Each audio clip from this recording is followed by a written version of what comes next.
தமிழ் சினிமாவில் நல்லா பீக்கில் வந்துட்டு இருந்த போது அவருக்கு வந்து யாருமே எதிர்பார்க்காத ஒரு மரணம், அவருடைய மரணம். உண்மையிலே பெரிய எதிர்பார்க்காத அவர் இறக்குற வயசே இல்லை சார். அது என்ன ஏன் யமன் வந்து அவரை சீக்கிரம் கூப்பிட்டு போயிட்டான்னா ரொம்ப எளிமையான நீங்கள் பார்த்தீங்கன்னா முரளி சாருடைய ஹிட்ஸ் எல்லாம் வெளியிலே தெரியாது. ஆனால் ஏகப்பட்ட ஹிட்ஸ் கொடுத்த ஒரு ஆர்டிஸ்ட்னா முரளி சார். நிறைய படங்கள் இட்டு கொடுத்துருக்காரு. எல்லா படமும் 100 டேஸ்க்கு சில்வர் ஜூப்ளி கொண்டாடின படம்ல இதயமெல்லாம் சில்வர் ஜூப்ளி படம். எவ்வளோ பெரிய ஹிட். இன்றைக்கும் இதயம் படத்தை பற்றி பேசுகிறான். ஆனால் என்னமோ அவ்வளோ எளிமையான ஒரு நடிகர் சார்.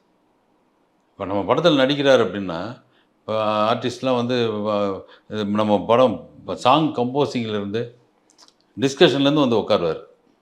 ஷூட்டிங்லன்னா நேர நம்ம படம் எடுக்கிற கம்பெனிக்கு வந்துடுவார். ஃப்ரெண்ட்லியாக இருப்பார், பேசுவார், நம்ம கூட சாப்பிடுவார்.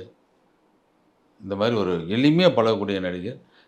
அதுக்கு சீக்கிரமாக அவருக்கு யாரும் எதிர்பார்க்காத ஒரு எதிர்பார்க்க